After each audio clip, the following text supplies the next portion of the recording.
사도 바울처럼 복음을 전하라. 사도 바울처럼 복음을 전하라. 제목으로 하나님 말씀 전합니다. 사도 바울은 갈라디아 교회 성도들에게 내가 복음을 전하는 것은 사람이 전하라고 해가지고 내가 전하는 것이 아니라고 말씀하고 있습니다.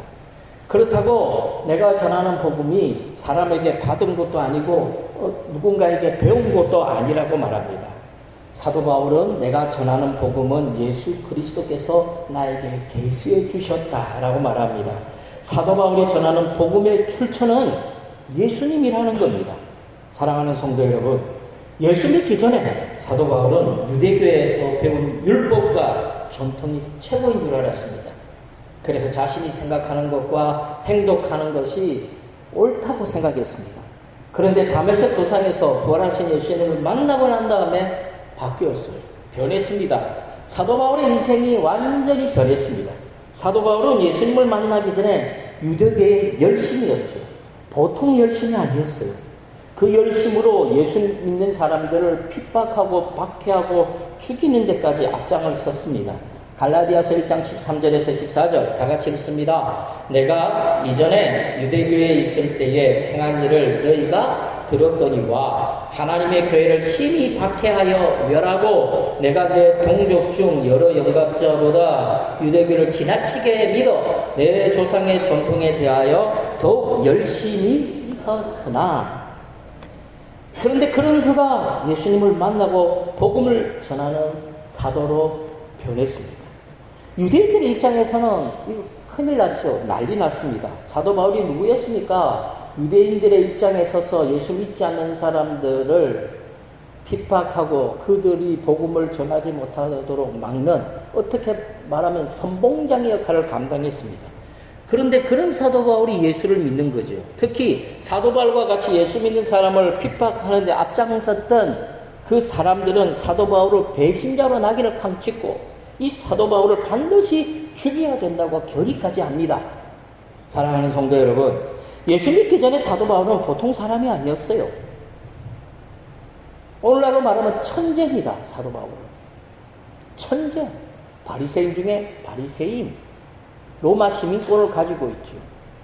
IQ가 한번 재보고 싶어요. 하여튼 대단한 사람이에요. 유대 율법에도 정통했고 헬라 철학에도 정통한 사람입니다. 그런데 이 사람이 대제사장의 편에 서서 예수 믿는 사람을 잡아주는데 앞장을 섰습니다. 대제사장에게 예수 믿는 사람을 잡아 죽일 수 있도록 권한을 달라고, 나에게 권한을 달라고, 그 권한을 주면 내가 앞장서서 예수 믿는 사람을 다 잡아들이고 그들을 다 죽이겠다고 대제사장에게 그렇게 호언장담을 했고, 제사장의 입장에서는요, 자기 손에 피를 안 묻히잖아요. 자기 손에 피를 안 묻히고 자기의 대적들, 자기의 원수들을 제거할 수 있는 아주 좋은 기회입니다. 그래서 사도 바울에게 그 권한을 부여하죠. 그래서 사도 바울은요, 집집마다 찾아다니면서 예수 믿는 사람을 잡아내서 감옥에 가두어 버립니다. 사도행전 26장 10절 다 같이 읽습니다. 예루살렘에서 이런 일을 행하여 대제사장들에게서 권한을 받아가지고 많은 성도들 오게 가두며 또 죽일 때에 내가 찬송 투표를 하였고, 특히 사도 바울은 스데반을 돌로 쳐서 죽이는데 앞장섰어요. 스데반을 죽이는데 증인이 된 거죠. 유대인들은 사람을 처형할 때 그냥 죽이지 않아요. 반드시 두세 사람의 증인을 세웁니다. 그런데 사도 바울이 그 증인이 된 거죠. 그래서 사도 바울도 예수 믿고 난 다음에 그가 뭐라고 고백하느냐, 자기 자신은 교회를 심히 핍박했고 멸했던 사람이라고 사도 바울 스스로가 오늘 본문에서 고백하고 있습니다. 갈라디아서 1장 13절 하반절 다 같이 읽습니다. 하나님의 교회를 심히 박해하여 멸하고, 누가요? 사도 바울이. 예수 믿기 전에 사도 바울은 교회를 박해하고 멸했다라는 겁니다. 그런데요, 근데 마음에 평화가 없어요. 예수 믿는 사람들을 잡아서 옥에 가두고 죽이는데 앞장을 서고 스데반을 죽일 때 증인까지 되었는데, 그럼 하나님의 일을 한 거잖아요. 사도 바울의 입장에서 좋은 일, 옳은 일을 한 거예요. 그런데 사도 바울의 마음에 기쁨이 없습니다. 공허하기만 합니다. 유대교에 열심히 매었지만 대제사장의 권한을 받아가지고 대제사장의 뜻대로 예수 믿는 사람들을 잡아들이고 죽이는데 앞장을 섰지만 증인이 되었지만 그 마음에 평강이 없어요. 남는 것은 공허함밖에 없어요. 밤마다 잠을 이룰 수 없는 거죠. 무슨 뜻일까요? 지금 사도 바울이 잘못 살고 있는 거죠. 혹시 내 인생에 잘못 살고 있는지 잘 살고 있는지 알 수 있는 방법은 한 가지 있습니다. 밤에 잠 안 오시는 분들 있죠. 나이 드셔가지고 불면증 때문에 잠 안 오시는 분은 어쩔 수 없지만 젊었는데도 불구하고요. 밤에 잠 안 오는 분들이 있어요. 그분들은 지금 자기 인생을 잘못 살고 있는 거예요. 빨리 어떻게 고쳐야 돼요. 젊은 사람들은요. 하루하루가 바빠요.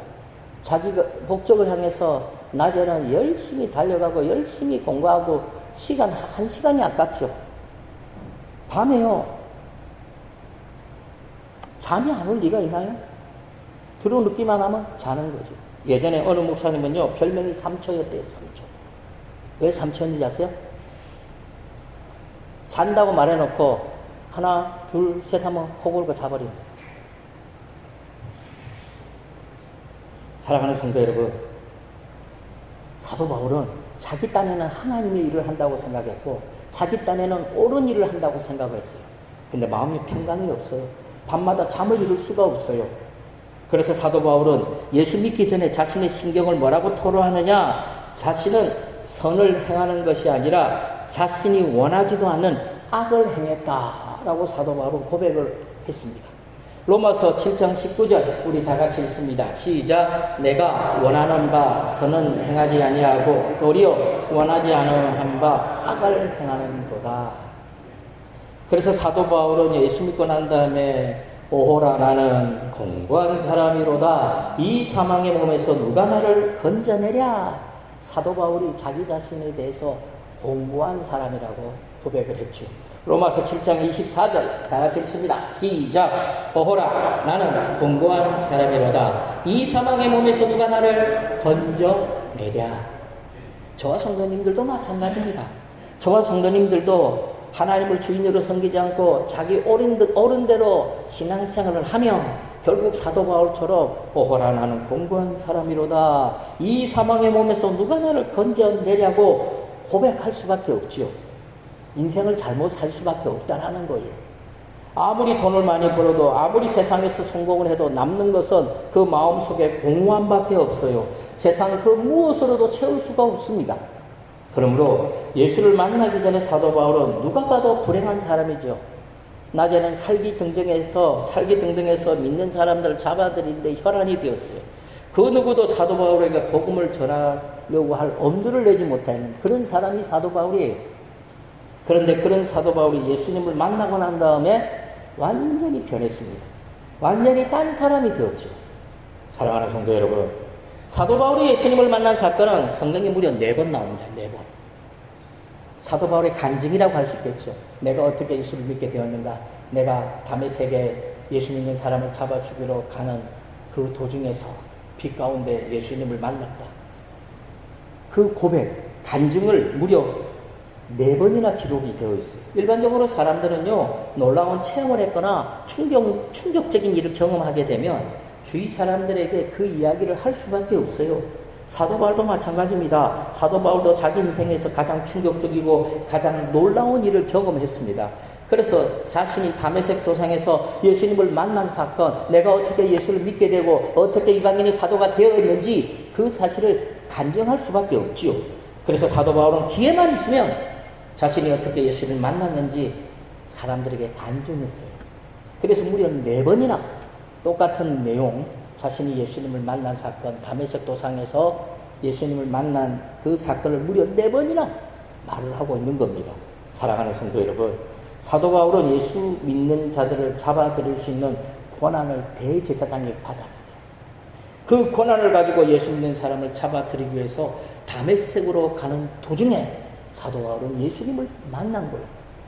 사도행전 22장 5절에서 7절 우리 다 같이 읽습니다. 이에 대제사장과 모든 장로들이 내 증인이라. 또 내가 그들에게 다메섹 형제들에게 가는 공문을 받아가지고 거기 있는 자들도 결박하여 예루살렘으로 끌어다가 형벌을 받게 하려고 가더니 가는 중에 다마섹에 가까이 갔을 때에 오종쯤 되어 호련히 하늘로부터 큰 빛이 나를 둘러 비치매 내가 땅에 엎드러져 들으니 소리 있어 이르되 사울아 사울아 내가 왜 나를 박해하느냐 하시거늘.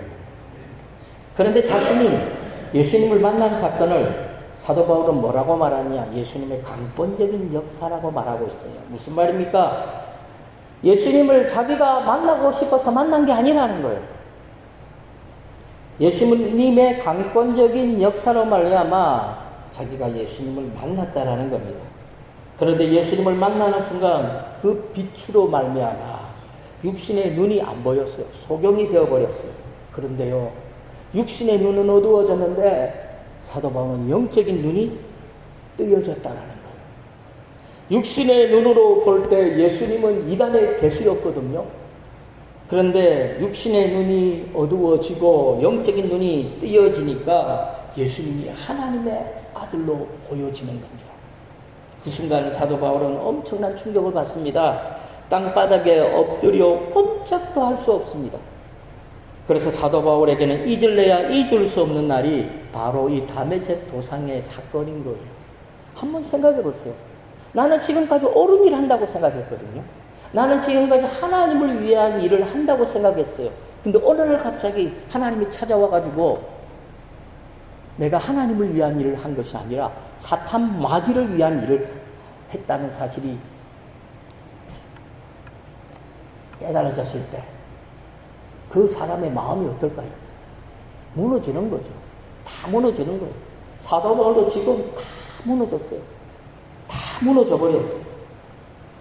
사도 바울은 다메섹 도상에서 예수님을 만난 후로 이제 육신적인 눈이 안 보입니다. 잘 보이지 않게 되죠.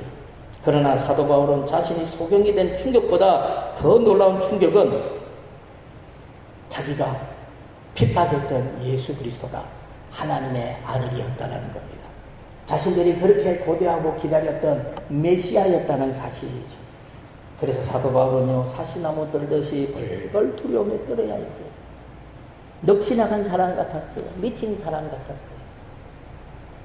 사람이, 인간이 하나님을 만나게 되면요, 인간은 어떻게 되는지 압니까? 인간이 아니에요. 체면, 자존심, 그런 게 어디 있어요? 땅바닥에 곤두박질 칩니다. 대굴대굴 굴러요. 구멍이란 구멍에서는 물이 다 나와요. 눈에서는 눈물, 코에서는 콧물, 입에서는 침. 범벅이 되면서 울면서 대굴대굴 굴러요. 자기는 죄인이라고 회개합니다. 사도 바울도 마찬가지죠. 예수님을 만난 순간 사시나무 떨듯이 두려움에 떨어야 했어요. 넋이 나간 사람처럼, 미친 사람처럼 아마 울부짖었을 겁니다. 자신은 하나님을 위해서 열심히 살았다고 생각했는데 예수님을 만나고 난 다음에 자신은 하나님을 위해 사는 사람이 아니라 하나님의 원수였다는 사실을 깨닫게 된 겁니다. 그런데 감사한 것은 하나님의 원수인데 마땅히 죽어도 몇백 번, 몇천 번은 죽어도 마땅한 자기 자신은 예수님은 부르시고 이방인의 사도로 세워주셨다는 사실이죠. 이 당시 사도 바울의 나이는 33세였습니다. 사도 바울은 33세에 예수님을 만났고 예수님을 믿게 되고 이방인의 사도로 쓰임을 받기 시작합니다. 사도 바울도 예수님이 십자가에 못 박혀 죽은 죄인이라는 사실을 알고 있어요. 이스라엘 가운데 예수님에 대해서 모르는 사람이 없다니까요. 십자가에 죽은 사람이 있더라. 나사렛 예수라더라. 그가 죄인이라더라. 모든 사람들이 그렇게 알고 있는 거예요.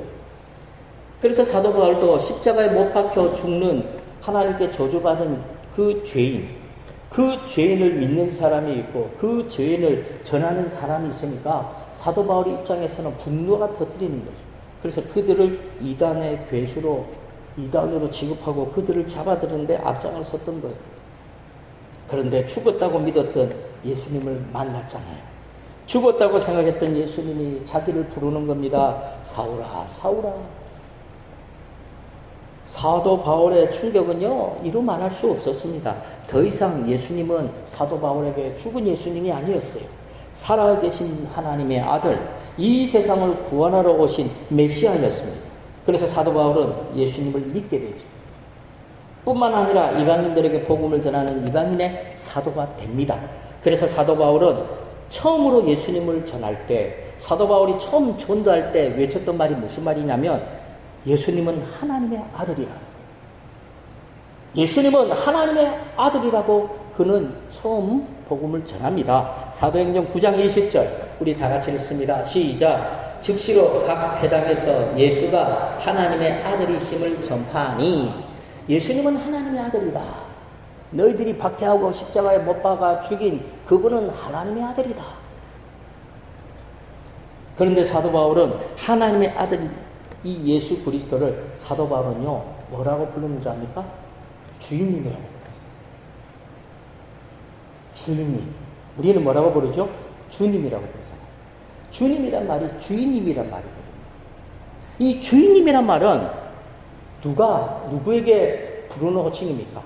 노예가, 종이 자기 주인에게 부르는 호칭이 주인님이에요.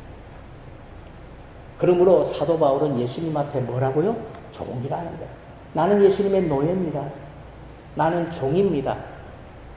어떻게 보면 신앙 고백이죠. 사도 바울이 예수님을 주인님이라고, 주인이라고, 주님이라고 불렀다는 이 사실은 나는 예수님의 종입니다.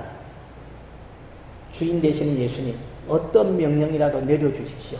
종된 나는 그 말씀에 순종하겠습니다. 어떻게 보면 이 주인이라고 부르는 이 호칭은 사도 바울의 신앙 고백이에요. 그래서 사도 바울은 떳떳하게 자기는 예수 그리스도의 종이라고 고백합니다. 사도 바울은 예수님을 언제나 나의 주인 되시는 예수 그리스도라고 고백하죠. 그러므로 예수님은 사도 바울에게 언제나 주님입니다. 자신은 언제나 종이죠. 로마서 1장 4절 다 같이 읽습니다. 성결의 영으로는 죽은 자들 가운데서 부활하사 능력으로 하나님의 아들로 선포되셨으니 곧 우리 주 예수 그리스도시니라. 우리 주인 되시는 예수 그리스도라는 말이에요. 그렇다면 왜 사도 바울은 예수님을 주인이라는 말을 썼을까요? 이 당시에는 노예제도가 있었거든요. 특히 로마는요, 소수의 귀족과 다수의 노예들로 움직여지는 경제체제가 움직여졌어요. 수많은 노예들의 노동력으로 로마가 부를 축적했거든요. 특히 노예들은 인간이 아니었죠. 주인 마음대로 쓰고 버리고 팔아버릴 수 있는 그런 존재였어요. 그래서 노예들은 주인에게 대가를 요구할 수도 없어요. 다만 주인이 칭찬해주면 그걸로 족한 인생을 살아가는 것이 노인이죠. 인간이지만 인간이 아닌 인생을 살아가는 것이 노예였어요.